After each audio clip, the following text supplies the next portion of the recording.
ওকে, আমার স্ক্রিন দেখা যাচ্ছে? হ্যালো, আমি স্ক্রিন শেয়ার করছি। স্ক্রিন কি দেখা যাচ্ছে? ওকে, একটু সবাইকে রেসপন্স করতে হবে টুকটাক। একই রেসপন্স সবাই বারবার করবো না, একজন রেসপন্স করলে হবে, কিন্তু দেখা গেছে কেউ রেসপন্স করতেছে না, এই সময় সাইলেন্ট থাকলে আমাদের টাইম ওয়েস্ট হবে। তাহলে আমি বলি আর কি, আমাদের যে সলিডওয়ার্কস বেসিক কোর্স, এই ক্লাসটা অনলাইনে হচ্ছে। আমাদের একটু গুগল ক্লাসরুমটা ইউজ করতে হবে। আমরা কি গুগল ক্লাসরুম ইউজ করেছি আগে পরে সবাই? গুগল ক্লাসরুম সবাইকে একটু রেসপন্স করতে হবে। যদি ইউজ না করে থাকি তাহলে সেই বিষয়টাও জানতে হবে আমাদের,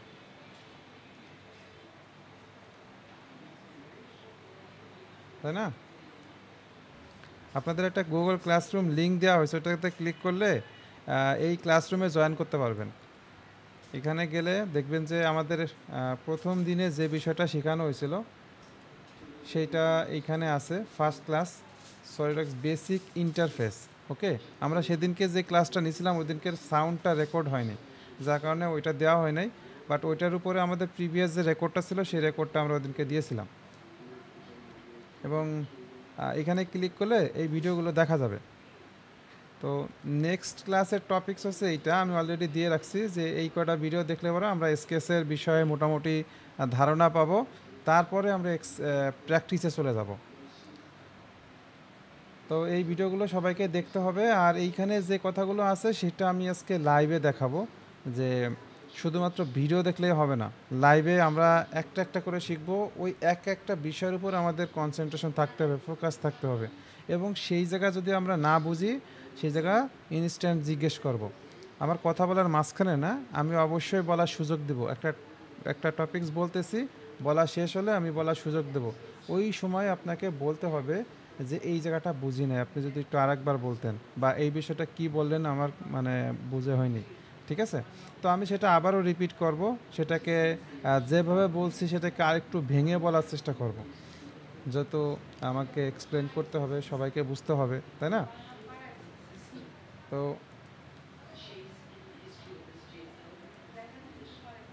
এখানে যেটা বলতেছিলাম আর কি, আমাদের ক্লাস শিডিউল, যারা কিনা মর্নিং শিফটে ক্লাস করবেন তাদের জন্য সকাল 10টা থেকে 11টা 30, মানে 1.5 ঘন্টা সময় থাকবে। এই 1.5 ঘন্টার মধ্যে আমাদের তেমন বেশি কিছু শেখার নাই, কারণ রাতের ক্লাসটাই মূলত আমরা রেকর্ড করব। রাতের ক্লাসটা রেকর্ড করব, আর সকালে যদি সম্ভব হয় সকালে আমি পার্সোনালভাবে আপনাদের জন্য আলাদা ভিডিও বানাবো, যেগুলো কিনা রেকর্ড দেওয়া লাগবে। আর যেগুলো দেওয়া লাগবে না সেগুলো আমি স্কিপ করব। ওকে, তো সকালবেলা যারা ক্লাস করতে চায় তাদের জন্য এই টাইম থাকবে, এই টাইমে সে আমার কাছ থেকে কাজগুলো বুঝে নেবে। আর যারা কিনা রাতে ক্লাস করবে তারা রাত 11টা থেকে শুরু হবে 12টা 30 পর্যন্ত। এবং আমি সবাইকেই রিকোয়েস্ট করব যদি পসিবল হয় রাতের টাইমটাতে সবাই জয়েন করার, কারণ এই টাইমটাতে আমরা পুরো লাইভে থাকবো একদম, মানে যা ক্লিয়ার করার দরকার সব কিছু এই সময়টাতেই আমরা চেষ্টা করব ক্লিয়ার করার। ওকে, তবে অনেকের নেটওয়ার্ক প্রবলেম থাকতে পারে, বা জব করি তো রাত ভরে এত রাতে জেগে থাকা সম্ভব হয় না, এই কারণে আমরা সকালেও জয়েন করতে পারবো। তো যারা রাতে ক্লাস করবে তাদের জন্য শনিবার, সোমবার এবং বুধবার এই দিনগুলোতে ক্লাস হবে। কারো কি কোনো সমস্যা আছে? রেসপন্স করতে হবে, অনলাইন ক্লাস। আচ্ছা, আমার সাথে কি মাত্র একজনে জয়েন করছে নাকি বাকিরাও আছে? আমি স্ক্রিনে কিন্তু বাকিদের দেখতে পাচ্ছি না। সো রেসপন্স না করলে আমি বুঝবো না যে আসলে কে কে আছেন আমাদের সাথে।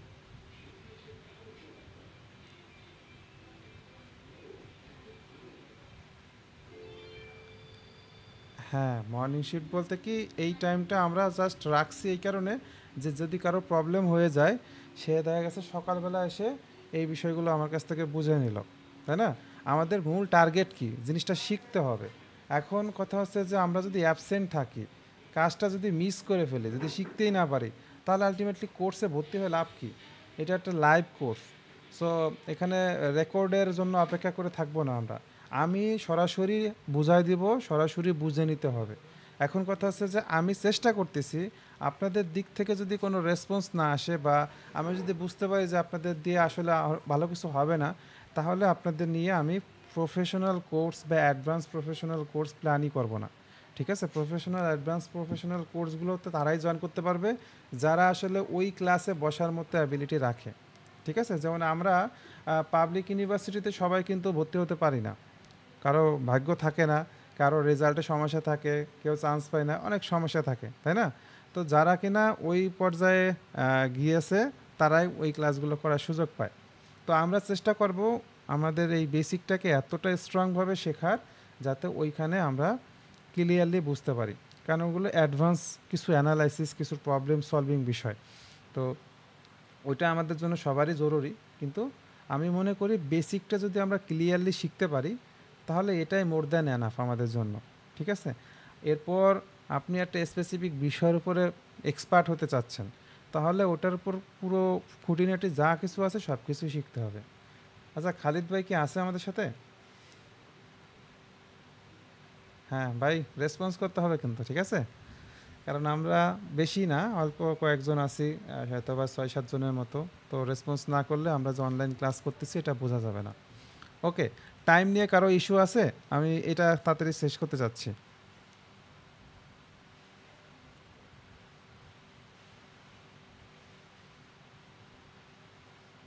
হ্যাঁ, হ্যাঁ, হ্যাঁ, হ্যাঁ, হ্যাঁ, আমরা রাতে তো ক্লাসটা রেকর্ড করতেছি, সেই রেকর্ডটা দেখা গেছে দেখা হলো, তারপরে আমরা মর্নিং থেকে বিষয়টা যেটা বুঝি নাই সেটা বুঝে নিলাম। ঠিক আছে? ওকে। যার বেশি ব্যস্ততা, আর ব্যস্ততা না থাকলে আমি রিকোয়েস্ট করব সবাইকেই যে রাতের ক্লাসটাতে জয়েন করার জন্য, কারণ আমি সারাদিন ধরে যা প্ল্যান করব সেইটাই রাতে ডেলিভারি হবে।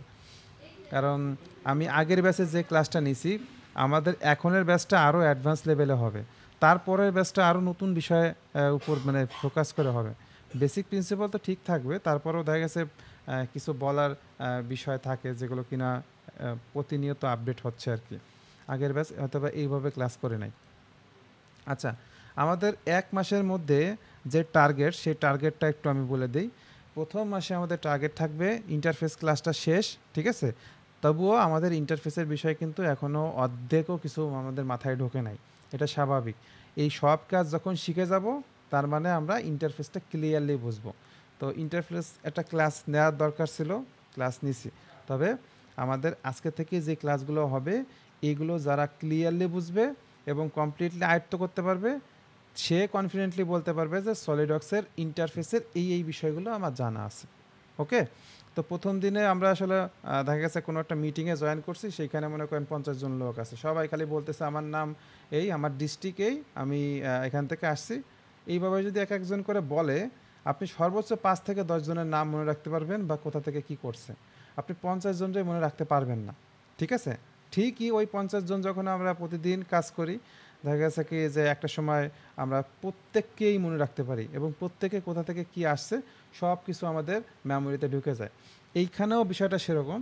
আপনাকে ইন্টারফেস ক্লাস যেটা নেওয়া হয়েছে, ওইটা হয়তোবা কিছু আপনার আগে থেকে শেখা ছিল, যেটা আপনি হয়তোবা একটু বুঝছেন, অথবা নতুন যে বিষয়গুলো বলছি মাথার উপরে চলে গেছে। তো ইন্টারফেস বিষয়টা আমরা আসলে পুরো কোর্স জুড়ে শিখবো, পুরো কোর্স করে আস্তে আস্তে একটা একটা করে শিখবো, তাহলে আমাদের ইন্টারফেসটা ক্লিয়ারলি মাথায় ঢুকবে। ওকে? তো আমাদের তারপরে থাকবে বেসিক অল টুলস। যেই টুলসগুলোকে পারফেক্টলি ইউজ করে আমরা ডিজাইনগুলো করতে পারবো, সেই টুলসগুলো সম্পর্কে আমাদের ধারণা হয়ে যাবে। বেসিক টুলস, যত টুলস আছে, সেটা স্কেচ হোক, মডিফাই টুলস হোক, ডাইমেনশন হোক, অথবা আপনার ফিচার্স টুলস বা অ্যাডভান্স ফিচার্স টুলস, যাই থাকুক না কেন, আমরা সকল টুলসের কাজগুলো ক্লিয়ারলি বুঝে যাব।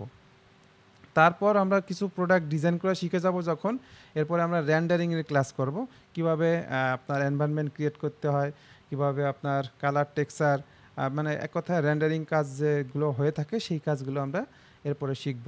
তারপর আছে গ্লোবাল ভেরিয়েবল ইকুয়েশন সেট করা, ওগুলো আমরা শিখব। কনফিগারেশন সেট করা, এগুলো কিন্তু প্যারামেট্রিক বিষয়, যেগুলো কিনা প্রফেশনাল কোর্সের সিলেবাস, এইটাও আমরা এই বেসিকে শিখব। এরপরে মাল্টি বডি ডিজাইন। আচ্ছা, যারা সলিডওয়ার্কস ইউজ করছে আগে পরে, কেউ কেউ একটু বলতে পারবে যে মাল্টি বডি ডিজাইন বলতে আসলে আমরা কি বুঝি? যারা কিনা সলিডওয়ার্কস আগে পরে আমরা ইউজ করছি, তাদের কারো কি জানা আছে মাল্টি বডি ডিজাইন জিনিসটা কি? কেউ কেউ বলতে পারবেন?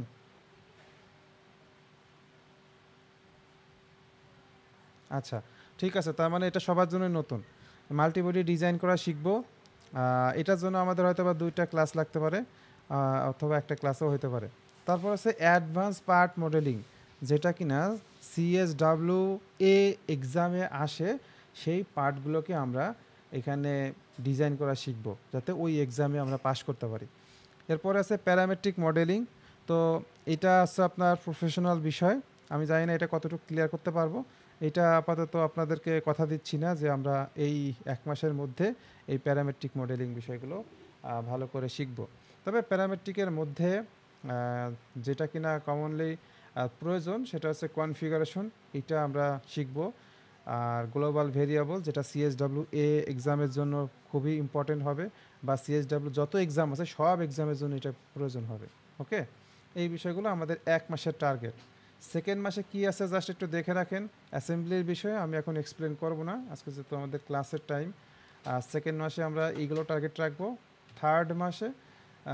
থার্ড মান্থে আমরা এই ড্রয়িংয়ের বিষয়গুলো টার্গেট করব। ড্রয়িংয়ের কাজগুলো যখন শিখে যাব, তারপরের মাস আমরা এই যে এক্সামটা আছে এক্সামের জন্য প্রিপারেশন নেব। এক্সামের পর আমরা কিছু প্রজেক্ট করব, সেই প্রজেক্টগুলো ডিজাইন করার পর আপনাকে পার্ট মডেলিং করে দিতে হবে।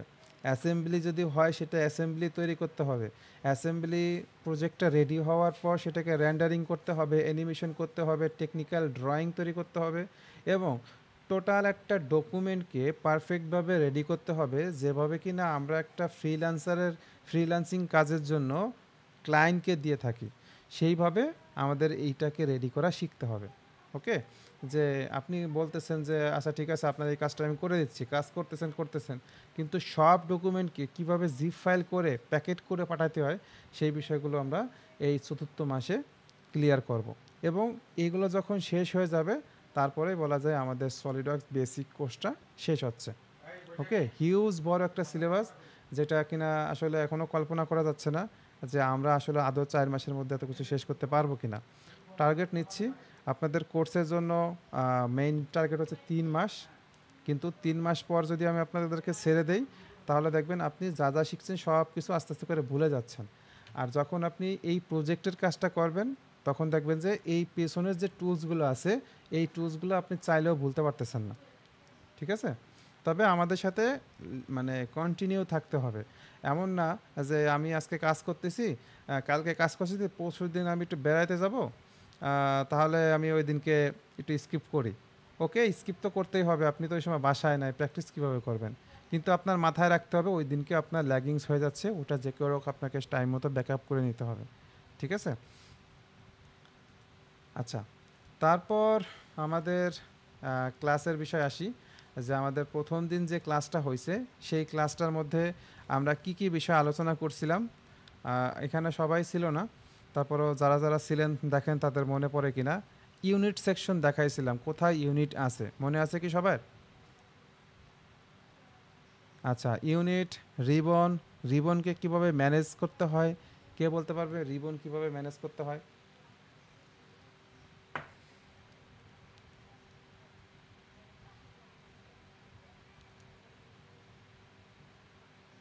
হ্যাঁ, হ্যাঁ, আমি আমি আসলে উপরে যে টুলসগুলো আছে সেই টুলসগুলোকে সামনে রাখবো নাকি ডান সাইডে রাখবো এগুলো দেখছিলাম।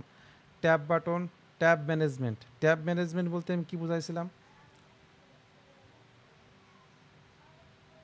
এটা সামনে সামনে যেত নিয়ে আসতে পারি। Okay, features manager, design tree, graphics area, command manager, এগুলো আসলে কি প্রতিদিন ইউজ করতে করতে এগুলো আমাকে সবার অভ্যস্ত হবে। হয়তোবা ইমরান আগে থেকে ইউজ করে, সো তার এই বিষয়গুলো মানে রিসিভ করাটা কোনো বিষয় না, কিন্তু যারা কিনা আমরা এগুলো আগে থেকে ইউজ করি না তাদের জন্য বেশ কঠিন। আচ্ছা, যারা আস এটা হ্যাঁ, হ্যাঁ, স্লাইডটা অবশ্যই আমি দেবো। আমি এইগুলোকে নোট নোট করতেছি অবশ্যই। আমরা এগুলো আমাদের কাজে লাগবে। হয়তোবা কি কেউ আছে খাতা কলম নিয়ে বসছি, কেউ আছে বসি নাই। আমাদের উচিত প্রত্যেকেরই খাতা কলম নিয়ে বসা। কারণ কি রেকর্ড দেখা একটা বিরক্ত। আমি যেই কথাগুলো এখন বলতেছি সেই কথাগুলো আপনার পরে আর দেখার কি প্রয়োজন, যদি আপনি সিরিয়াসলি মেমোরিতে সেভ করে ফেলতে পারেন, তাই না? তো আমরা খাতা কলম রাখবো আর আমি এগুলো দিব, এইভাবে সুন্দর করে নোট করে দিব, যাতে এগুলো আমরা একবার একটু চোখ বুলালেই আমাদের পুরো সফটওয়্যারে সব কিছু আমাদের মানে চোখের সামনে চলে আসে, তাই না? যেমন কিভাবে জুম করতে হয়, কিভাবে মুভ করতে হয়, রোটেট করতে হয়, সফটওয়্যারের ভিতর না ঢুকলেও যাতে আমরা বলতে পারি। ওকে, তো এটা ছিল টার্গেট। আমরা নেক্সট ক্লাস, আজকে ক্লাস 2, 10 তারিখ সম্ভবত আজকে, আজকের ক্লাসে আমরা দেখি কতটুকু শিখতে পারি। ওকে, আমাদের আজকের টার্গেট হচ্ছে একটা 3D মডেল কিভাবে তৈরি করতে হয় সেটা আগে আমরা একটু আলোচনা করব, তারপর বেসিক যে স্কেচ টুলস আছে সেগুলো নিয়ে আস্তে আস্তে আলোচনা করব। এখন আমাদের ফার্স্ট টার্গেট হচ্ছে একটা 3D মডেল তৈরি করতে হলে কিভাবে আমাদের স্টার্ট করতে হয়। ওকে, খুবই মনোযোগ সহকারে সবাইকে থাকতে হবে। ফার্স্টে কি কাজ করব, ফার্স্টে আমরা সলিডওয়ার্কসটাকে ক্লিক করার পর এই জায়গাটাতে ক্লিক করব, এইখান থেকে নতুন ফাইল তৈরি করতে হয়। আমরা নতুন যেহেতু একটা ফাইল তৈরি করব, সেহেতু পার্ট ফাইল তৈরি করব। এখানে একটা ক্লিক করলে আমাকে বলে দিচ্ছে আসলে আপনি কোনটা তৈরি করতে চাচ্ছেন, এখন কি পার্ট করবেন নাকি অ্যাসেম্বলি নাকি ড্রয়িং। তো আমরা একটা পার্ট ফাইল তৈরি করব। এগুলোকে আপনি একটু সুন্দর করে নিতে পারেন আপনার মতো করে, আমার কাছে এটাই বেটার মনে হয়। আচ্ছা, পার্ট ফাইলে ক্লিক করার পর আমি ওকে দিলাম। তাহলে এইটাই হচ্ছে আমাদের পার্ট ডিজাইন এনভায়রনমেন্ট। এই ডিজাইন এনভায়রনমেন্টের মধ্যে কোথায় কি কি আছে সেগুলো আমরা প্রিভিয়াস ক্লাসে বলছি, আমরা কাজ করতে গেলে আবারও বলবো। ঠিক আছে, যে কোনো একটা ডিজাইন শুরু করার ক্ষেত্রে আমাদের প্রথম যেটা দেখতে হবে সেটা হচ্ছে ইউনিটটা কিসে আছে। ইউনিটটা কোথায় থাকে? ডান দিকে থাকে, এই জায়গাটাতে ইউনিট থাকে। তাহলে আমরা একটু এখানে ক্লিক করে দেখে নিব যে আমাদের এই ইউনিটটা কোন সিস্টেমের উপর আছে, এমকেএস নাকি সিজিএস নাকি মিলিমিটার গ্রাম সেকেন্ড নাকি আইপিএস, নাকি আমাকে কাস্টমাইজ করে নিতে হবে। ঠিক আছে, কাস্টমাইজ কীভাবে করে নিতে হবে এগুলো এখন দরকার নাই, আমরা জাস্ট একটা ইউনিটটাকে কনসিডার করতেছি। মেকানিক্যাল ডিজাইন প্র্যাকটিসের জন্য ম্যাক্সিমাম যে ইউনিটটা ইউজ হয় সেটা হচ্ছে এমএমজিএস। ডিজাইন প্র্যাকটিস করার জন্য আমরা এমএমজিএস এই ইউনিটটা ব্যবহার করব। আমি কিন্তু পরবর্তীতে আপনাদের জিজ্ঞাসা করবো এরকম ছোটোখাটো প্রশ্ন যে আমরা সাধারণত কোন ইউনিটটা ব্যবহার করে থাকি। ঠিক আছে, সব ইউনিটই আমরা ব্যবহার করতে পারি, কিন্তু সাধারণত এমএমজিএস এই ইউনিটটা সাধারণত আমাদের মানে ডিজাইন প্র্যাকটিস করতে দেওয়া হয়। তো আপনাকে যদি কোনোটা ড্র করতে দেওয়া হয়, সেটাতে যদি বলে দেয়া না হয় যে এটা মিলিমিটার হবে বা ইঞ্চি হবে, এরকম যদি বলে না দেয়, তাহলে আপনি মিলিমিটার ধরেই ডিজাইন করা শুরু করবেন, বসে থাকবেন না। 1 নম্বর শর্ত হচ্ছে ইউনিটটা ঠিক করা। আমাদের ইউনিটটা কি আছে চেক করা শেষ। এরপর আপনাকে মনে রাখতে হবে যে একটা স্কেচ করতে হবে, স্কেচ থেকে ফিচার্স অ্যাপ্লাই করলে তারপরে 3D হয়।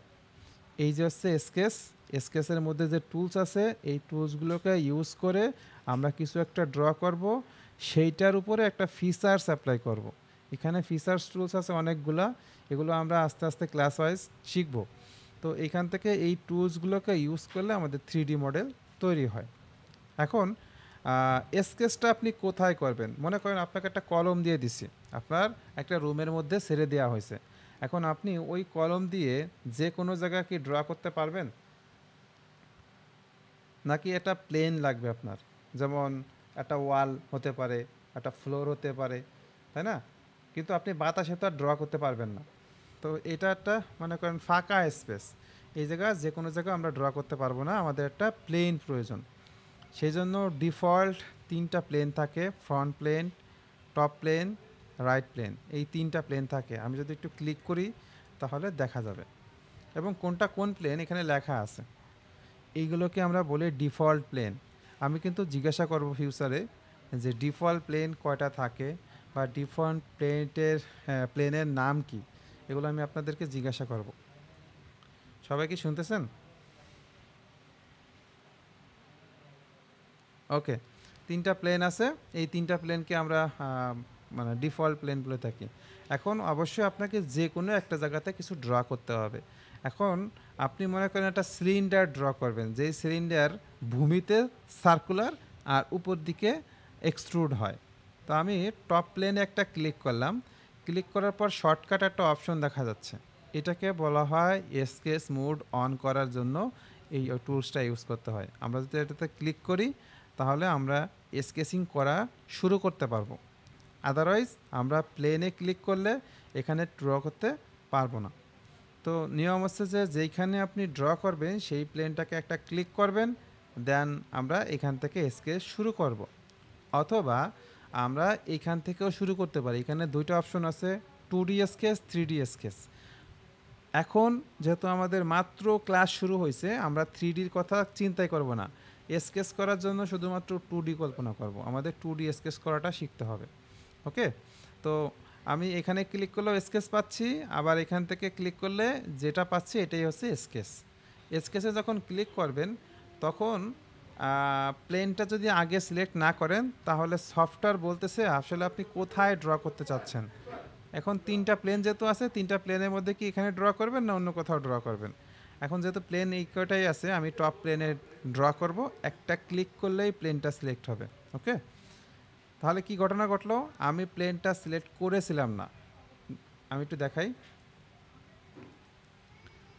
যে এইখানে গেলে এই স্কেচে যখন ক্লিক করবেন তখন সফটওয়্যার বুঝতেছে না যে কোথায় ড্র করবেন, এই জন্য আপনাকে বলতেছে যে আপনি এটা প্লেন সিলেক্ট করেন। আমি একটা প্লেন সিলেক্ট করলাম। ওকে, আর যদি আপনি প্লেনে আগে ক্লিক করেন এবং এখানে যান তাহলে সফটওয়্যার বুঝে গেছে যে টপ প্লেনে ইনি ড্র করতে চাচ্ছে। ওকে, আমরা এখানে এখন ড্র করার অবস্থা তৈরি করে দিই। সফটওয়্যার আমাদের রেডি করে দিয়েছে। এরপর এখান থেকে টুলস নিতে হবে। আপাতত আমি একটা বৃত্ত ড্র করি। বৃত্ত আঁকার ক্ষেত্রে একটা মাঝখানে ক্লিক করলাম, তারপরে ড্র্যাগ করলাম, মানে মাউসটাকে এবার আর ক্লিক অবস্থায় রাখবো না, একটা ক্লিক করে মাউসটাকে সরাবো। মাউসটাকে সরালে এটা যত দূরে নেব তত বড় হবে। ঠিক আছে, তো আমি আপাতত একটা জায়গায় রাখি, মনে হচ্ছে যে এতটুকু বৃত্তই ঠিক আছে। তাহলে একটা ক্লিক, বৃত্তটা কীভাবে আঁকলাম, সেন্টারে একটা ক্লিক করছি আর পেরিমিটারে একটা ক্লিক করছি। আবার দেখাই, সেন্টারে একটা ক্লিক, পেরিমিটারে একটা ক্লিক, এইভাবে একটা বৃত্ত ড্র করা যায়। এই টুলস কীভাবে ড্র করতে হয় সেটা একটু পরে বলি। আমি একটু আপনাকে দেখাচ্ছি যে একটা বৃত্ত আপনি ড্র করলেন, ড্র করার পর এই যে যে অবস্থাটা আছে, এই অবস্থা দেখা মাত্রই বুঝতে হবে যে আপনাকে এখনও স্কেচ করতে হবে। স্কেচ করতেছেন, আপনি যদি বেড়ে যেতে চান তাহলে এইটা দিবেন। আর যদি মনে করেন যে এই স্কেচটা যা করছি কোনো কিছুই ঠিকঠাক হয় নাই, আমি পুরোটাই বাতিল করব, সেক্ষেত্রে আমরা ক্রস দিতে পারব। ক্রস দেব কখন আর এই যে কনফার্ম দেব কখন, এটা কি কারো কনফিউশন আছে?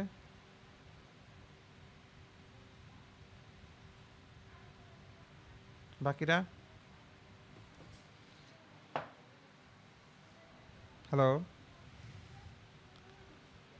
জি, আপনাদের সাথে আমি অবশ্যই কথা বলবো, কিন্তু রেসপন্স যদি না করেন তাহলে আমি আপনাকে কেমনে বুঝবো যে বুঝতেছেন কি না।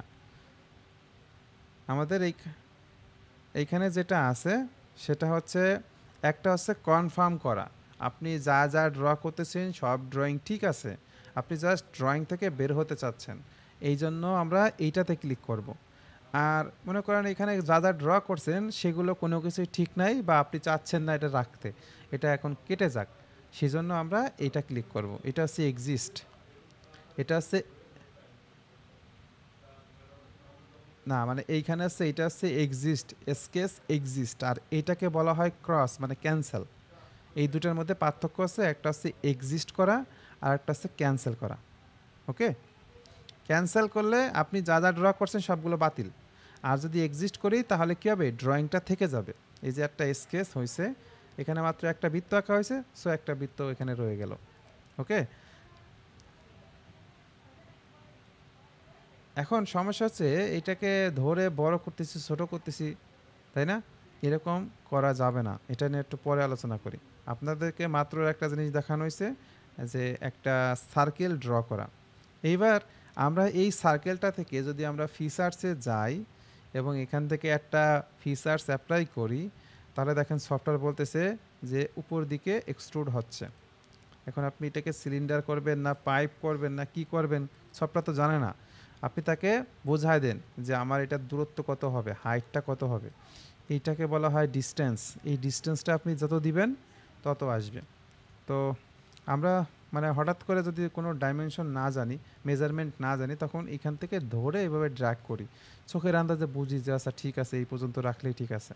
এই হচ্ছে মানে ম্যানুয়াল। আর আপনি যদি ভ্যালুগুলো বসায় দেন তাহলে সেই ভ্যালুটাই আসবে। যেমন আপনার মনে হচ্ছে যে 20 মিলিমিটার হাইট হবে, তো 20 মিলিমিটার হাইটে যা আসে তাই আসবে। ওকে। এখন এইখানে অপশন দুইটা আছে, এক্সট্রুড হচ্ছে দুই দিকেই করা যায়, নিচের দিকেও করা যায়। নিচের দিকে কতটুকু করবেন সেগুলো আপনাকে দূরত্ব দিতে বলতেছে। জাস্ট একটা ফিচারের হালকা একটু বিষয় শেখাচ্ছি। এখন আমরা এইসবের মধ্যে বেশি কিছুতে যাব না, আমরা এগুলো হয়তো বা আরও 2টা 3টা ক্লাস পরে যাব বা 4টা ক্লাস পরে যাব, যে স্কেচ প্লেন থেকে কিভাবে করতে হয়, সারফেস প্লেন থেকে কিভাবে করতে হয়, অফসেট প্লেন জিনিসটা কখন ইউজ হয়, ঠিক আছে। এভাবে দেখেন এর মধ্যেও আরও অনেক কিছু আছে, blind, up to vertex, surface. তো প্রত্যেকটা ব্যবহার আমাদেরকে খুব সূক্ষ্মভাবে শিখতে হবে। এখন আমি যদি এখান থেকে দুইটা একটা দেখায় চলে যাই তাহলে হবে না। আমাদের এইখানে এখন আমরা যেটা ফোকাস করতেছি সেটা হচ্ছে আপনি একটা 3D মডেল কিভাবে তৈরি করবেন সলিডওয়ার্কসে। যারা সফটওয়্যার আগে থেকে ইউজ করেন তারা তো আশা করি ক্লিয়ারলি বুঝতেছেন, যারা আজকেই নতুন তাদের ক্ষেত্রে বলতেছি। ওকে, এটা দেওয়ার পরে আপনি দেখেন এটা 3D মডেল চলে আসছে। আপনি যদি এখানে বৃত্ত না এঁকে রেক্টেঙ্গল রাখতেন সেই ক্ষেত্রে বিষয়টা কেমন হতো। আমি এখানে আরেকটা স্কেচ করি, আমার এখানে যেহেতু রেক্টেঙ্গল আছে আমি এখান থেকে একটা রেক্টেঙ্গল আঁকি এবং সেটা থেকে আমি একটু ফিচার্সে যাই। ফিচার্সে যাওয়ার পরে উপর দিকে একটু কিছু আঁকতেছি, নিচের দিকে একটা কিছু আঁকতেছি, মানে মানে এক্সট্রুড করতেছি, তাই না। এক্সট্রুডের মাধ্যমে আমাদের হাইটটা কতটুকু হবে সেটা আমরা বুঝতে পারছি। এখন পার্থক্যটা কি, কি ঘটনা ঘটলো এখানে? এখানে ঘটনা হচ্ছে যে আপনি শেপটা কি ড্র করছেন, প্রোফাইলটা কি ড্র করছেন, এটা খুব ইম্পর্ট্যান্ট। এটা যদি আপনি সার্কেল আঁকেন তাহলে সিলিন্ডার তৈরি হবে, এটা যদি রেক্ট্যাঙ্গল আঁকেন তাহলে এরকম মানে আয়তক্ষেত্র তৈরি হবে, আয়তকার ঘনবস্তু তৈরি হবে, তাই না। তো আমাদের এই যে যে জিওমেট্রি, এই জিওমেট্রিটা ড্র করতে হয় সুন্দরভাবে। এই কাজটাকে আমরা বলে থাকি স্কেচ।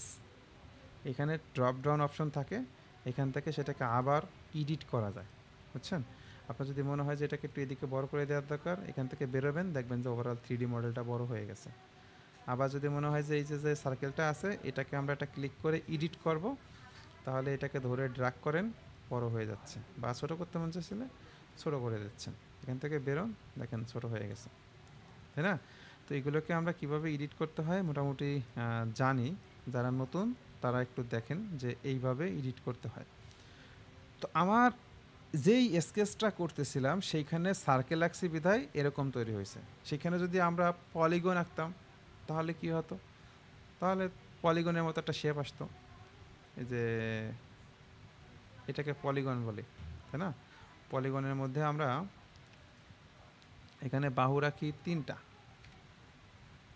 ওকে, এবং এটাকে একটু করি কি সমান করে দেই, এটাকে একটু ছোট করে দেই এবং এটা থেকে একটু এক্সট্রুড করে দেই। তাহলে কি হচ্ছে, 3D মডেল তৈরি হচ্ছে। এবার আপনাদেরকে আমি জিজ্ঞাসা করব, আমি আগে একবার নিজের মতো করে বলে দেই তারপরে আপনারা বলবেন, ঠিক আছে। 3D মডেল তৈরি করার জন্য আমাদের প্রথম শর্ত কি, ইউনিট চেক করা। ইউনিট চেক করার পর আমাদের দ্বিতীয় কাজ হচ্ছে কোথায় আমরা স্কেচ করব, আমাদেরকে সেকেন্ড কাজ হচ্ছে স্কেচ করতে হবে। তো স্কেচ কোথায় করতে হবে এটা হচ্ছে সেকেন্ড কাজ। তারপরে আমার স্কেচ মোডটা অন হয়েছে কিনা থার্ড নাম্বার কাজ। স্কেচ মোডটা অন হওয়ার পর স্কেচ কাজটা করব, স্কেচ করা শেষ হলে ফিচার্সে যায় ফিচার্স অ্যাপ্লাই করব। ওকে, 4-5টা স্টেপ আছে। কেউ একজন কি বলতে পারবেন ইমরান সাহেব বাদে যারা উপস্থিত আছেন, একজন কি আমাকে একটু বলতে পারবেন কি বললাম, এই 4টা স্টেপ কি কি?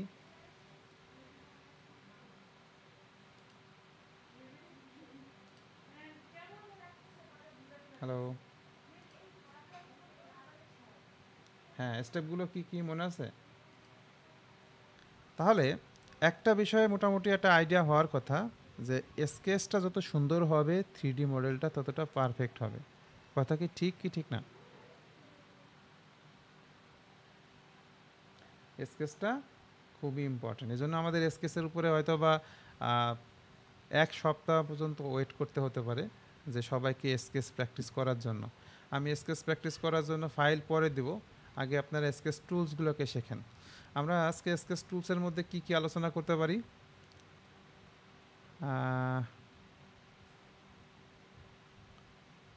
Sketch tools, modify tools, dimension, selection technique সবগুলোই আপনাদের এই ভিডিও আকারে দেওয়া আছে। ঠিক আছে? ওই ভিডিও থেকে দেখে নেবেন। আর আমি যতটা আজকে পারি দেখাই।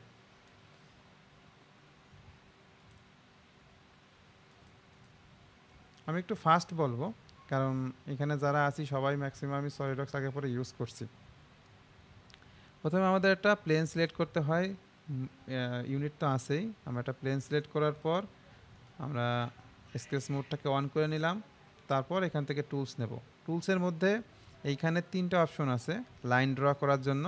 আপনি 3টার মধ্যে যে কোনোটা ইউজ করতে পারেন, তবে সাধারণত ফার্স্টে আমাদের এটা শিখতে হবে যে 2টা ক্লিক করলে একটা লাইন তৈরি হয়। ওকে, তো আমি ফার্স্ট পয়েন্ট ক্লিক করলাম, সেকেন্ড পয়েন্ট ক্লিক করলাম, তাহলে আমার একটা লাইন হয়ে গেল। এখন সেকেন্ড পয়েন্টের সাথে এটা কানেক্টেড আছে। আমরা যদি নিচের দিকে ড্র্যাগ করি তাহলে কি আর একটা লাইন পেয়ে যাব, কারণ এর আগে তো একটা ক্লিক করেছিলাম, তাই না? এইভাবে আমরা যত ক্লিক করব ততই আমাদের লাইন তৈরি হতে থাকবে।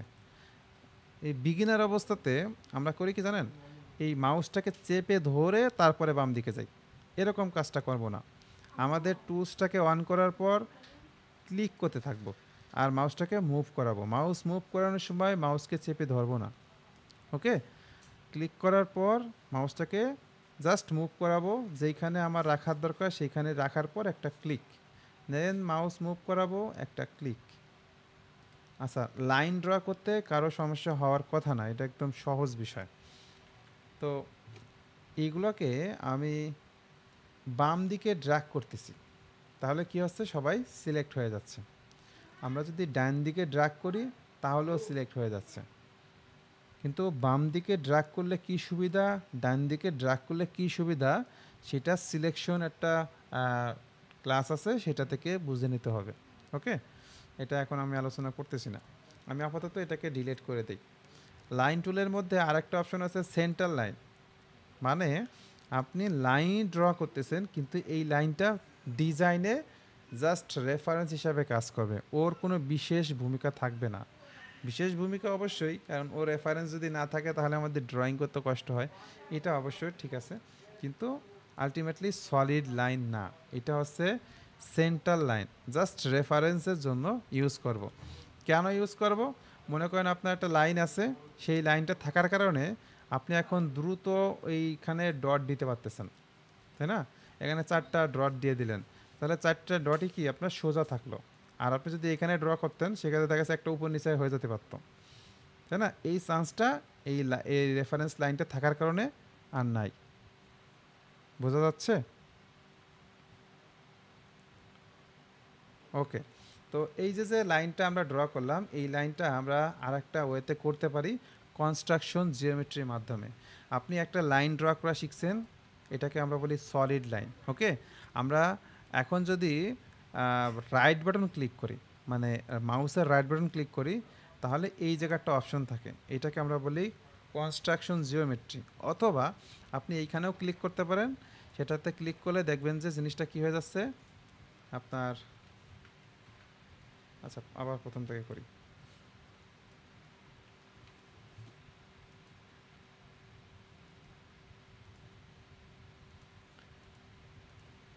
আমরা রাইট বাটন ক্লিক করার পর যদি এটাতে ক্লিক করি তাহলে কী হবে, এটা সেন্টার লাইন হয়ে যাবে। সেন্টার লাইনটা কিভাবে বুঝবো? বড় একটা লাইন, পরে ছোট্ট একটা ড্যাশ, আবার লাইন, আবার ড্যাশ, এটাকে আমরা বলি সেন্টার লাইন। এটা মূলত রেফারেন্স হিসেবে ইউজ হবে। আচ্ছা, তাহলে কি হচ্ছে, আপনি সলিড লাইন আগে তৈরি করে ফেলছেন, এখন মনে হচ্ছে যে আপনাকে এটাতে এই রকম লাইন তৈরি করতে হবে, তাহলে আপনি এটাকে ডিলিট করে দিয়ে আবার কি এইটা অন করবেন? এই কাজ করবেন না।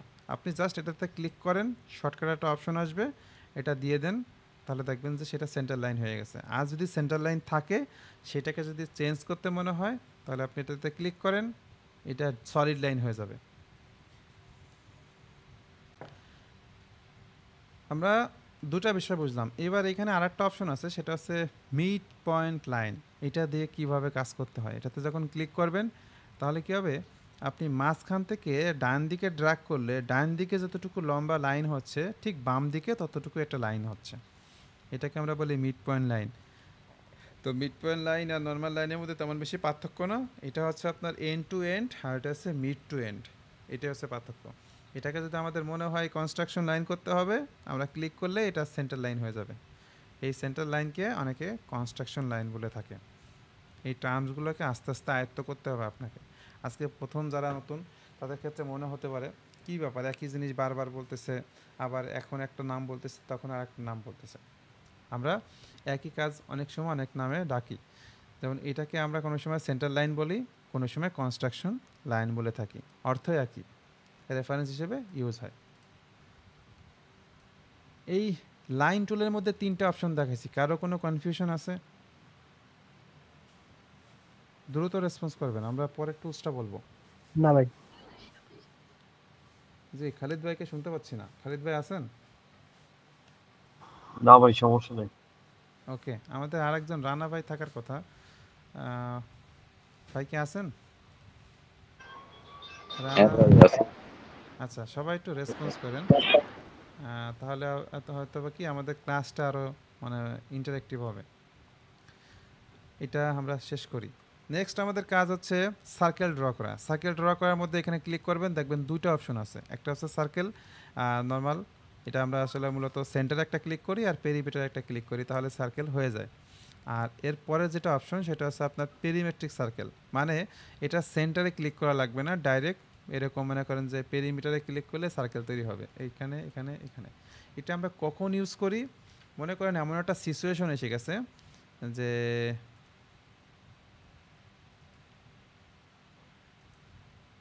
এমন একটা সিচুয়েশন এসে গেছে, সেইখানে বলতেছে যে সার্কেল ড্র করতে হবে কিন্তু 3টাকেই স্পর্শ করতে হবে। তখন আপনি যদি সার্কেল ড্র করতে চান, এই পেরিমিটারটাকে অন করে নেবেন। পেরিমিটারটাকে অন করে তারপর আপনি এখানে আন্দাজে একটা ক্লিক করেন, এখানে আন্দাজে একটা ক্লিক করেন, এখানে আন্দাজে একটা ক্লিক করেন। ওর মতো করে ঠিকঠাকভাবে প্রত্যেকটা বাহুকে স্পর্শ করে নেবে। ওই যে অন্তর্বৃত্ত, বহির্বৃত্ত, এগুলো কি পড়ছেন আপনারা ক্লাস 9-10-এ? মনে পড়ে? দেখেন তো। জি ভাই। হ্যাঁ, হ্যাঁ ভাই। বহির্বৃত্ত বিষয়টা কিরকম? এই যে শীর্ষবিন্দুকে বহির্বৃত্তটা হচ্ছে কি যে বাইরে হবে, ত্রিভুজের বাইরে হবে বৃত্তটা, কিন্তু সে স্পর্শ করবে সে প্রত্যেকটা লাইনের এক্সটেনশন লাইন হোক আর যাই হোক না কেন। তাহলে আপনি আন্দাজে ক্লিক করেন, হয়ে গেল। এই কাজটা এই কাজটা যদি আপনি নর্মালভাবে করতেন, যে এইভাবে করতেন, তাহলে আপনি সেন্টার কোথায় বুঝতেছেন না। ক্লিক করার পর দেখা গেছে এটার সাথে মিলতেছে, এটাও ক্রস করতেছে, এটা টাচই পাচ্ছে না।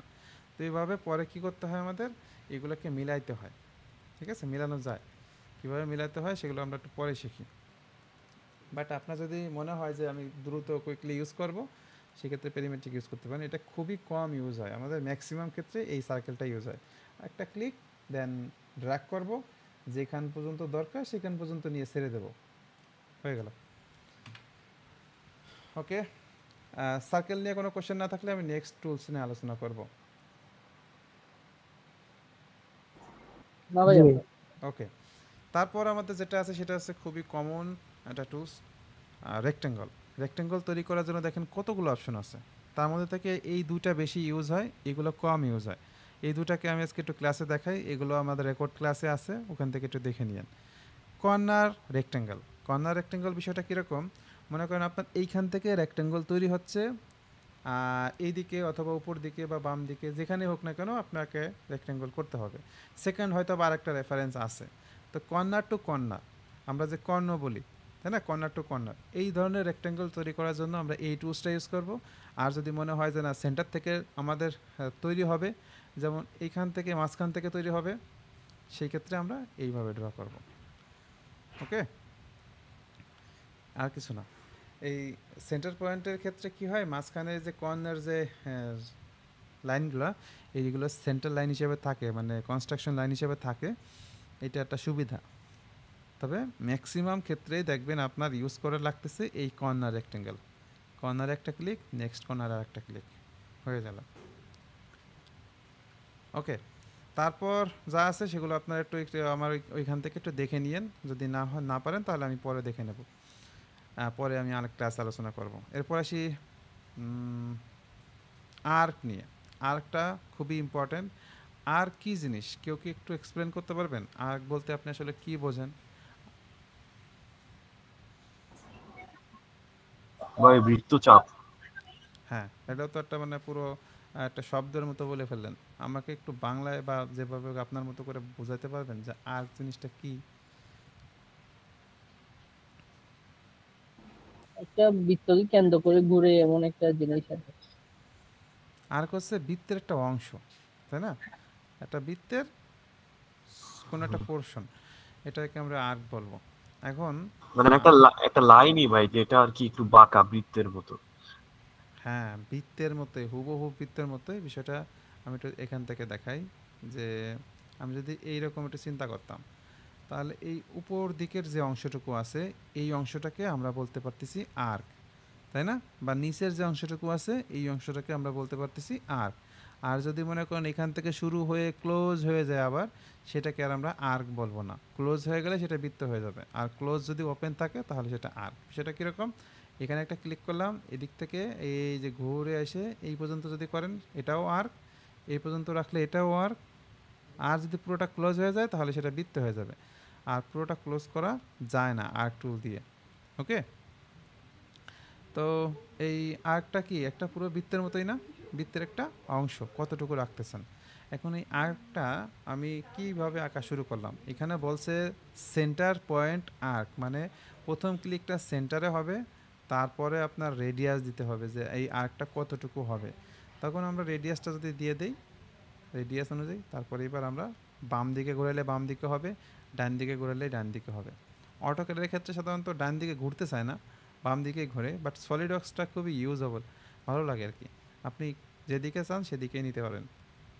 ওকে, এটা হচ্ছে আর্ক। তো আর্কের মধ্যে আরও তিনটা অপশন আছে। তো এর মধ্যে ট্যানজেন্ট পয়েন্ট আর্ক এবং 3 পয়েন্ট আর্ক। 3 পয়েন্ট আর্কটা আগে বোঝাই। 3 পয়েন্টটা হচ্ছে আপনার এই পয়েন্টটার এই পয়েন্টটাকে আগে সিলেক্ট করতে হয়। এই যে এইখানে একটা ক্লিক, এখানে একটা ক্লিক, তারপর এইবার আপনি এটাকে কোন জায়গায় ড্র্যাগ করবেন এই পেরিমিটারে ক্লিক করতে হয়। ওকে, তাহলে একই আর্ক আমরা এইভাবেও আঁকতে পারি, এভাবে আঁকতে পারি, এভাবে আঁকতে পারি।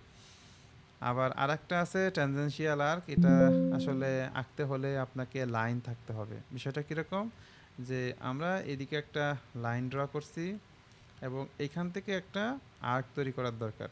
তাহলে এই লাইনটা থেকে এখানে একটা ক্লিক করব, এরপর এই যে আমার আর্ক তৈরি হয়ে গেল। ওকে, আবার আর্ক হতে আছে, কারণ এই টুলটা অন করা আছে, যতক্ষণ অন করা আছে ততক্ষণ খালি আর্কই হতে থাকবে।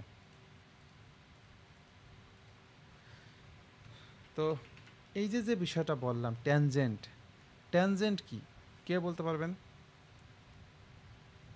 স্পর্শক, মানে কোন একটা জিনিসকে স্পষ্ট, যে বিন্দুতে স্পর্শ করে সেটাই বেসিক্যালি ট্যানজেন্ট বোঝায়। আচ্ছা, স্পর্শ করলে কি সে ট্যানজেন্ট?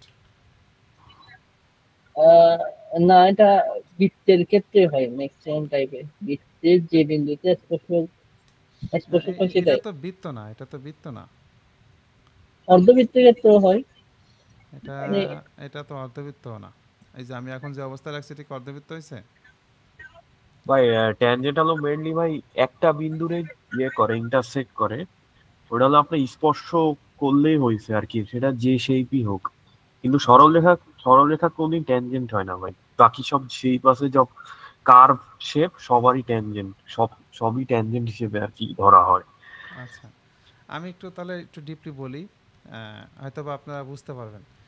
ট্যানজেন্ট হচ্ছে সেটা যেই বিন্দুতে স্পর্শ হয়েছে ওই বিন্দু থেকে বৃত্তের যে একটা কেন্দ্র আছে ওই কেন্দ্র বরাবর যদি একটা লাইন ড্র করি, সেই লাইনটা আপনার প্রিভিয়াস লাইনের সাথে 90 ডিগ্রিতে থাকবে। এটা মাস্ট।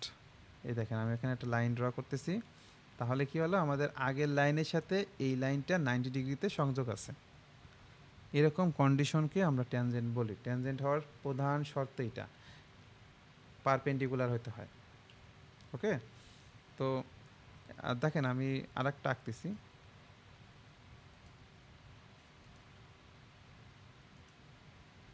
এখানে আসলে এই বিন্দুতে তো এই লাইনটা টাচ করছে না? আপনার চোখের দেখায় কি বোঝা যাবে যে আসলে টাচ করছে কি টাচ করে নাই বা কি অবস্থাতে আছে?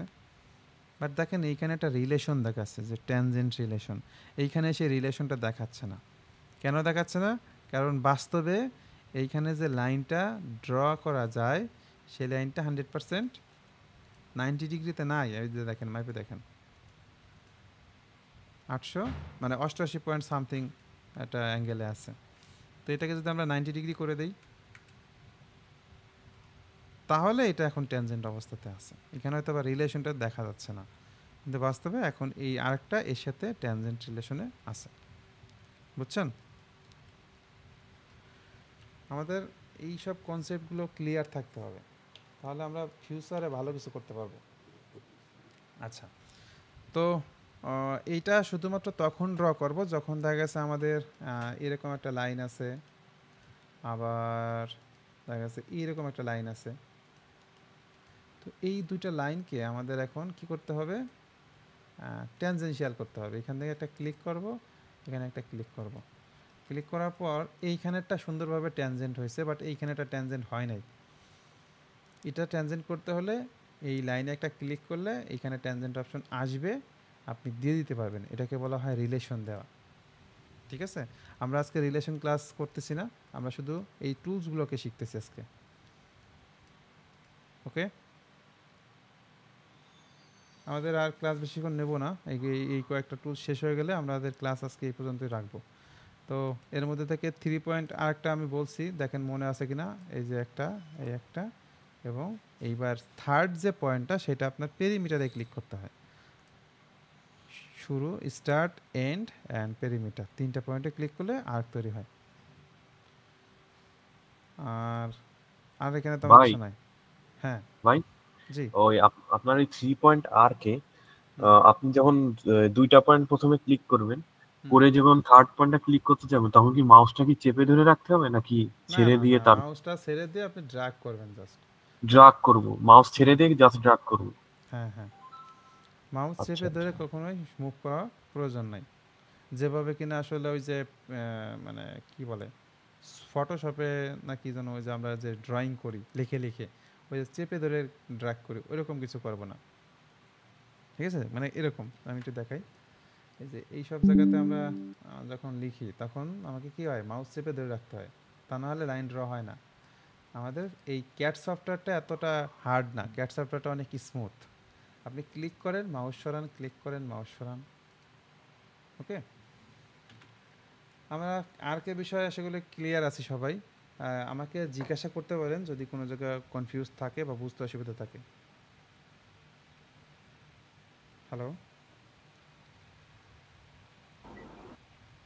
না ভাই, প্রবলেম নেই। ওকে, তারপর যেটা আছে সেটা হচ্ছে আপনার স্লটে আসি। স্লটটা হচ্ছে কীরকম, যে অনেক সময় আছে যে এরকম একটা পয়েন্টে ক্লিক করি, তারপরে এরকম একটা পয়েন্টে ক্লিক করি, দেন এইবার নিচের দিকে অথবা উপর দিকে ড্র্যাগ করব মাউসটা, নিচের দিকে অথবা উপর দিকে। মানে এইটাকে আমরা যে ড্র্যাগ করতেছি, থার্ড যে ড্র্যাগটা, এটাকে আমরা রেডিয়াস বলি। ওকে, মানে এইখান থেকে এই দূরত্বটা, এখানে যে বৃত্তটা তৈরি হচ্ছে সেই বৃত্তটার একটা রেডিয়াস বলা যায়। আমি আবার দেখাই, এখানে একটা ক্লিক, এখানে একটা ক্লিক, তারপরে আমরা উপরের দিকে ড্র্যাগ করতে পারি, নিচের দিকে ড্র্যাগ করতে পারি, যতটুকু আমার প্রয়োজন ততটুকু রাখবো। পরবর্তীতে আমাদের ডাইমেনশন দিলে অটোমেটিক সব কিছু ঠিকঠাক হয়ে যাবে। ওকে, আর্কের মধ্যে আবার একটু দুই রকম আছে। যেমন একটা লাইন আমরা শুরু করছিলাম কিভাবে, স্টার্ট পয়েন্ট এবং এন্ড পয়েন্ট, আবার মিড পয়েন্ট এবং এন্ড পয়েন্ট, তাই না? ঠিক সেমভাবে এর জন্য দুইটা অপশন রয়েছে, যে আপনি যদি চান যে মিড পয়েন্টে ক্লিক করবেন এবং ডান দিকে ক্লিক করবেন তাহলেও হবে। এরকম সিচুয়েশন বুঝে কাজ করতে হয়। দেখা গেছে এমন একটা অবস্থাতে আছেন যেখানে মাঝখানটা আপনার ঠিক রাখতে হবে। মাঝখানটা ঠিক থাকলে আপনার ডান পাশ বাম পাশ সম্পূর্ণ মিলে যাচ্ছে, ওই সময় আমরা মিড পয়েন্ট থেকে নেব। আর যদি মনে হয় যে আমি একটা রেক্টেঙ্গল ড্র করছি, এই রেক্টেঙ্গলের মধ্যে আমাদের বলতেছে যে এইখান থেকে এই পর্যন্ত রাখতে হবে। ঠিক আছে? এখানে বোঝা যাচ্ছে না যে আসলে কোন জায়গা, কিন্তু যদি আপনার এরকম একটা রেফারেন্স থাকতো, এই যে তাহলে মিড পয়েন্ট, তাই না? এই মিড পয়েন্টের সাপেক্ষে আপনাকে এবার রেক্টেঙ্গল তৈরি মানে আর স্লট তৈরি করতে বলছে। তাহলে কি হতো, এখানে ক্লিক করে ডান দিকে ড্র্যাগ করেন, এবার আপনার দেখেন এখানের দূরত্ব আর এখানের দূরত্বটা গ্যাপটা সেম আছে, আর এইখানে গ্যাপটা সেম না, এখানে বেশি হয়ে গেছে, এখানে কম হয়ে গেছে। তো সিচুয়েশন বুঝে আমরা টুলসগুলোকে ইউজ করব। টুলসগুলোকে যদি সঠিকভাবে ইউজ করা শিখি তাহলে মানে আমাদের যে ডিজাইনের সময় কম লাগবে এবং সঠিকভাবে ডিজাইনটা করা যাবে। এরপর যদি মনে হয় যে একটু বাঁকা টাইপের আর্ক তৈরি করতে হবে, তখন আপনি ওই যে 3 পয়েন্ট আর্ক যেভাবে তৈরি করতেন সেভাবে আগে 3 পয়েন্ট আর্ক তৈরি করে নেন। এই যে কি এতক্ষণ ধরে আর্ক তৈরি করলাম, এইবার আমি মাউস যত ড্র্যাগ করব ততটা কি রেডিয়াস তৈরি হবে, জাস্ট কি একটা আর্ক। তারপর মাউস যেমন একটা লাইন ড্র করতাম, সেমভাবে এখানেও কি লাইন ড্র করতেছি। লাইন ড্র শেষ, এবার মাউস ড্র্যাগ করলে স্ট্রেট স্লট তৈরি হচ্ছে। আর এইগুলো হচ্ছে আপনার আর্ক টাইপের স্লট। স্লট নিয়ে আর কারো কোনো কোশ্চেন আছে? এটা সেম, সেন্টার পয়েন্ট আগে দিতে হবে, তারপরে আপনার এইভাবে একটা আর্ক তৈরি করে নিতে হবে। এইবার আপনি করেন যেভাবে কিনা সেন্টার পয়েন্ট আর্ক তৈরি করছিলাম, সেমভাবে এখানেও সেন্টার পয়েন্ট আর্কটা আগে তৈরি করে নিতে হয়, তারপরে আপনি রেডিয়াসটা দিলে আপনার এটা তৈরি হয়ে যায়। ঠিক আছে? কারো আর্ক নিয়ে, সরি, স্লট নিয়ে কোশ্চেন আছে? না ভাই, ওকে, একজন খালি না ভাই বলতেছে, আর কেউ নাই? এতটুকু যদি কষ্ট না করতে পারেন তাহলে কেমনে কি হবে? একটু মাইক্রোফোনটা আনমিউট করে বলতে তো হবে যে ভাইয়া হ্যাঁ এই জায়গায় সমস্যা আছে বা এই জায়গায় সমস্যা নাই। আমাকে সহযোগিতা না করলে আমাদের টাইম ওয়েস্ট হবে। না ভাই, এখানে মনে হয় ম্যাক্সিমাম পারে, আমি আর একটু ফাস্ট ফাস্ট করান, অনেকেই মনে হয় বুঝে মনে হয় AutoCAD ক্যান মনে হয় সলিডওয়ার মনে হয় আগে করতে ম্যাক্সিমাম মনে হয়, আমি জানি না, বাট যেহেতু রেসপন্স করতেছে না, আমার মনে হয় বুঝতেছে জিনিসগুলা, এগুলা একদম ইজি, ফাস্ট এটা ফাস্ট। এটা তোমার কাছে অনেক ইজি হতে পারে, কিন্তু যে জীবনেও এই সফটওয়্যার ইউজ করে নাই তার কাছে এতটা ইজি না। ঠিক আছে? তো সফটওয়্যার হয়তো বা আগে যারা ইউজ করছেন তারা তো অবশ্যই পারবেন, কিন্তু আমাকে আমার ফোকাস ঠিক রাখতে হবে। আমি কোন সময় স্পিডই টানবো। মানে ইউনিভার্সিটিতে যখন আমরা ভর্তি হই তখন প্রথমে একটা বেসিক ক্লাস নেয়, ক্লাসটা দেখে মনে হয় কি যে আরে ইউনিভার্সিটি তো অনেক মজার। এরপরে আমরা নিচের দিকে তাকানোর পর উপর দিক তাকায় দেখি স্যার বোর্ড ভরে ফেলছে। ঠিক আছে? তো আমাদের সময় যত যাবে দেখা যাবে যে আসলে আমরা কত কিছু শিখে ফেলতেছি এবং সব কিছুকে ধরে ধরে শিখতেছি। সো এদিকে আমাকে একটু ধৈর্য ধরে থাকতে হবে সবাইকে, যারা কাজ পারি আগে থেকে। আপনি আগে পারেন, কোনো সমস্যা নাই, কিন্তু আপনাকে জিরো থেকে স্টার্ট করতে হবে। কারণ অ্যাডভান্স লেভেলে যখন ক্লাস নেব তখন আপনি এই সব না জানলে পরে আপনার সাথে আমাদের মানে বোঝানোর আন্ডারস্ট্যান্ডিংটা একটু ভালো হবে না। তারপরে আমরা যেটা আসি, পলিগন। পলিগনে আছে নিয়ম, সেন্টারে একটা ক্লিক করেন, তারপরে আপনি এদিকে ড্র্যাগ করেন, যতটুকু ড্র্যাগ করবেন ততটুকু তৈরি হবে। এখন এই পলিগনটা আপনার দুইটা বিষয়ের বেসিসের উপর তৈরি হয়। কি কি? যে ভিতরে দেখেন একটা বৃত্ত দেখা যাচ্ছে, তাই না? এটাকে আমরা ইনস্ক্রাইব সার্কেল বলবো। আর যদি আমরা এটাকে ক্লিক করি সার্কামস্ক্রাইব, তার মানে আপনাদের প্রত্যেকটা শীর্ষবিন্দু যেখানে আছে সেই জায়গা টাচ করবে। তাহলে ইনস্ক্রাইব সার্কামস্ক্রাইব, এই পলিগনকে আমরা নিয়ন্ত্রণ করি দুইটা ওয়েতে। এই ইনস্ক্রাইব সার্কেলের ডায়ামিটারটাকে যদি দিয়ে দিই রেডিয়াস, তাহলে এই পলিগনের একটা মানে শেপ চলে আসে, পলিগনের একটা সাইজটা বের হয়ে আসে। ওকে? অথবা অনেক পজিশন হয়ে যায় যেখানে কিনা আসলে সার্কামস্ক্রাইব সার্কেলটা ইউজ করা লাগে। আর এইখানে আপনি মূলত কতগুলো ইউজ করতে চাচ্ছেন, 5টা সেলে 5 দিবেন, 10টা সেলে 10 দিবেন। আর যদি মনে হয় যে এই পলিগনটা তৈরি হবে কিন্তু সেই পলিগনটা সেন্টার লাইন হবে, আমার এই পলিগনটাও দরকার হচ্ছে কিসের জন্য? রেফারেন্সের জন্য। তো তখন আপনি কি করবেন? দেখা গেছে একটা স্টার ড্র করতেছেন বাই এনি চান্স,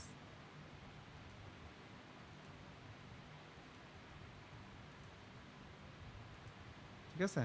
এখান থেকে আপনি এক্সট্রুড করতেছেন।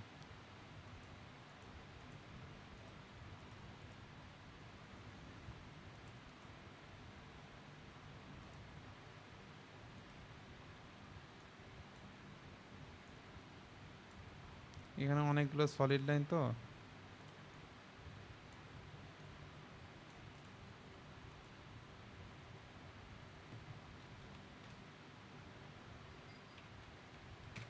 মানে ইসের আপনার ড্রয়িংটা অনেক বড় হয়ে গেছে, যার কারণে আর থিকনেস বেশি দিন দিলে বোঝা যাচ্ছে না। তো আপনি এই স্টারটা ড্র করতে পারছেন খুব স্মুথলি, খুব সহজে। কেন? কারণ ওইখানে একটা পলিগনের শীর্ষবিন্দু ছিল বিধায়। তাই না? এই লাইনটা তো আপনার প্রয়োজন নাই, তাহলে এটাকে কি করবেন, সলিড লাইন থেকে কনভার্ট করতে হবে সেন্টার লাইনে। এটা কিভাবে করা হয়, সলিড লাইন থেকে সেন্টার লাইনে তৈরি করা হয় কিভাবে, কে বলবে? কনস্ট্রাকশন ফর কনস্ট্রাকশনটা ফর কনস্ট্রাকশন অপশনটা অন করে দিলে তাহলে আমরা এই করতে পারবো। এখন আমার এটা তো ফর কনস্ট্রাকশন হয়ে গেছে, এখন এটাকে সলিড লাইনে নিতে হলে কি করব? ফর কনস্ট্রাকশনের চেক মার্কার উঠাই দিব। না, এখন তার ফর কনস্ট্রাকশন নাই, এখন কি করব?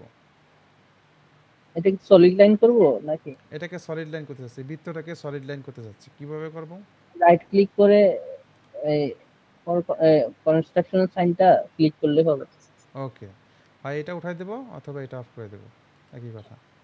তাহলে কি সেটা সলিড লাইনে হয়ে যাবে। এই সলিড লাইন আর কনস্ট্রাকশন লাইনের মধ্যে যে একটা সম্পর্ক হঠাৎ করে যে চেঞ্জ করা, এটা কি আমরা সবাই পারবো? জি ভাই, পারবো।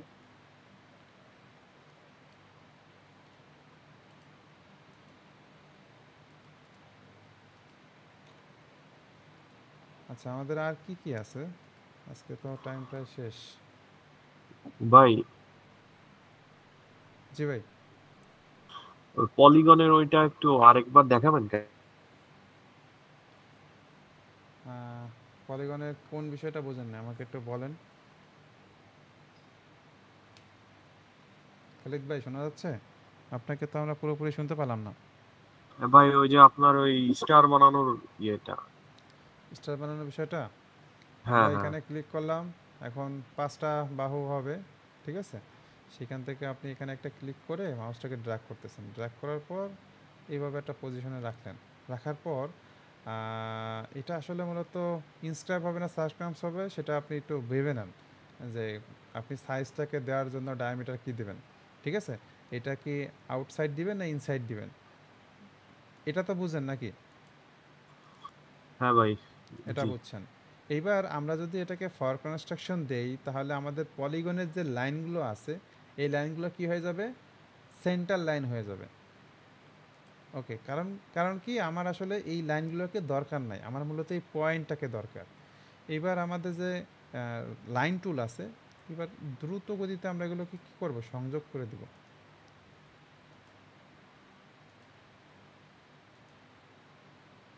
তাহলে কি আমাদের স্টার তৈরি হয়ে গেল। এবার আমরা এক্সট্রুড করলে স্টার হয়ে যাচ্ছে। আচ্ছা আচ্ছা আচ্ছা। ওকে আমি ভাই।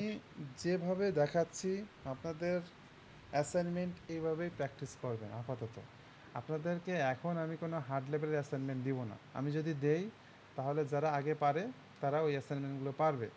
তো ওগুলো পারাটা বড় জরুরি না, আমাদের প্রত্যেকটা টুলসকে ধরে ধরে পারতেছি কিনা এইটা আমাদের এখন ফোকাস। এরপরে আছে স্প্লাইন।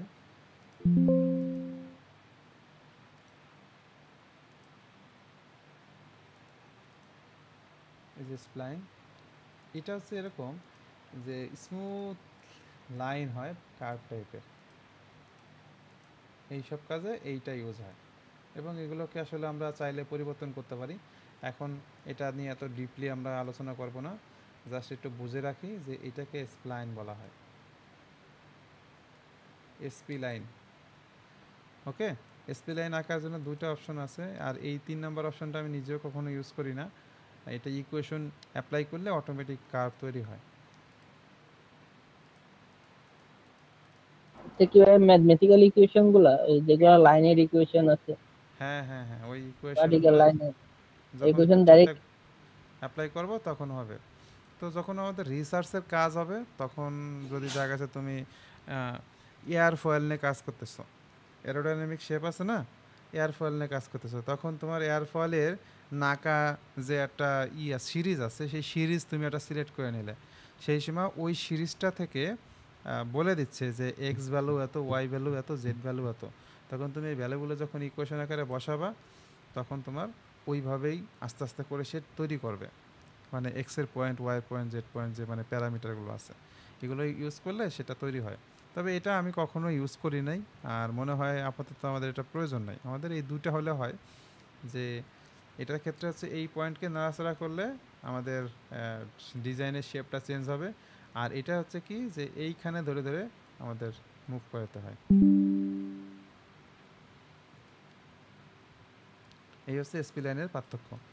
এসপি লাইনটা আমরা একটু স্কিপ করি, এটা বেশি একটা তেমন কাজের না, মানে কাজের বলতে সাধারণত নর্মাল বিগিনারদের জন্য প্রয়োজন নাই তেমন। এরপর আসি ইলিপস। ইলিপসটা সার্কেলের মতোই, কিন্তু সার্কেল না, এটা একটু ডিম্বাকারের মতো হয়ে যায়।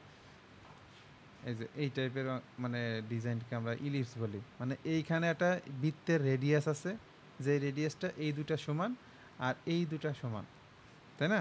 কিন্তু তারা এমন একটা অবস্থায় থাকে যে এই জায়গাটাতে সে একটা অন্যরকম মানে কন্ডিশনে থাকে, নর্মাল কন্ডিশনে থাকে না, মানে বৃত্তের যেরকম একটা কন্ডিশন থাকে সেই কন্ডিশনে থাকে না, এটাকে আমরা ইলিপস বলে থাকি।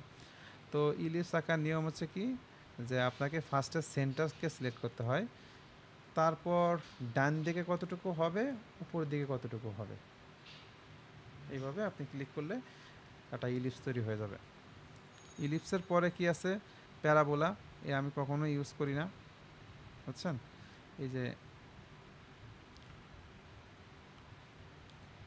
ম্যাথমেটিক্যালি এসব আমরা ম্যাথ করতাম অনেক, তো বাস্তবে ডিজাইনের ক্ষেত্রে আমার বেশি একটা ইউজ হয় না। তো আপনার যদি এমন একটা ডিজাইন আসে যেখানে কিনা এরকম প্যারাবোলিক সিস্টেম আছে, তখন তো আপনি ড্র করতেই পারেন। এই জিনিসটা কি আপনি 3 পয়েন্ট আর্ক, 2 পয়েন্ট আর্ক দিয়ে তৈরি করতে পারবেন? এইখানে যে ড্রয়িংটা করছি চিন্তা করে দেখেন তো।